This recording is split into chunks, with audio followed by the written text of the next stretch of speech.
Tonight, the state of Washington is ramping up efforts to enforce a first-of-its-kind law. That new law limits the amount of lead in cookware, a health threat identified through years of local research. Chris Ingalls reports on how the state will enforce the regulations and one family's fight to save their sons from the toxins.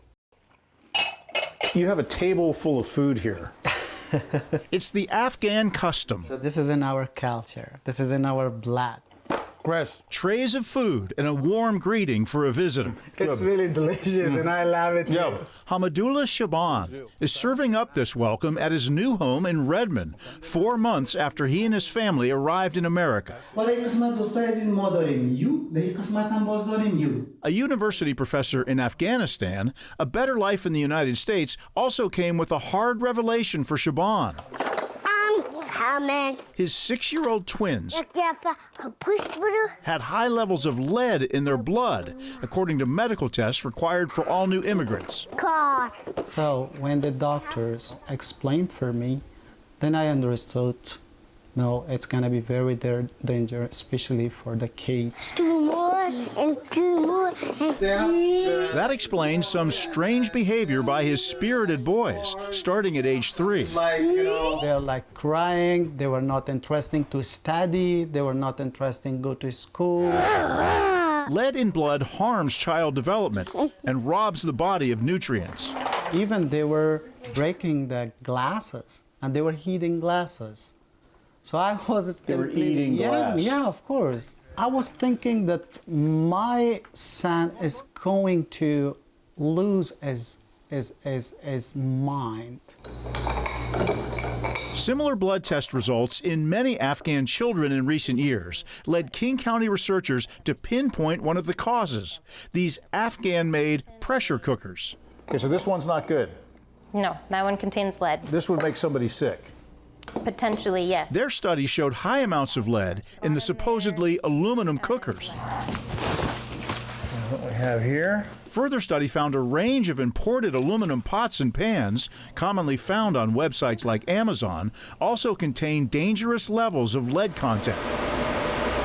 So this is the ICP-MS, or inductively coupled mass spectrometer. Now there's a new team of detectives that will hunt for toxic lead. The advantage of this type of instrumentation is highly accurate and very, very sensitive. A new Washington law will allow the Department of Ecology to purchase and test cookware sold in Washington. We have to go through a preparation process that takes the pan and puts it into a liquid. We can take the sample, pour it up, just simply in a test tube. From there, the mass spectrometer sucks the liquid through a straw and identifies precise amounts of every element. Yes.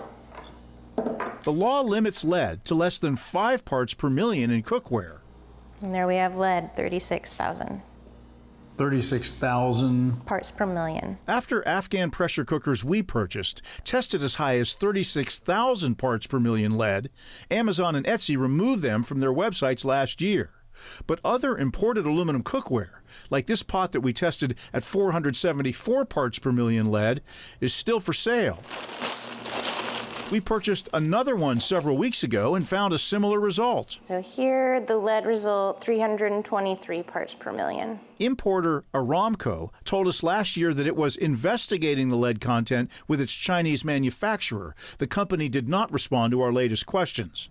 The pot is still legal because Washington's new cookware law won't take effect until 2026. Our role will be to help manufacturers understand what that restriction means for them. We will do periodic product testing to ensure that products sold in Washington are compliant with that new law.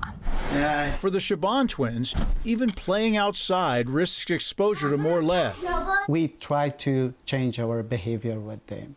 So wherever possible, they're going lead-free. And also we change the pressure cooker, including shelving their traditional aluminum cookware for safer stainless steel and a healthier future for the boys. Chris Ingalls, King 5 News. Experts say stainless steel is a safer alternative to imported aluminum. For other tips on how to make sure your cookware is safe, text the keyword POTS, P-O-T-S, to 206-448-4545.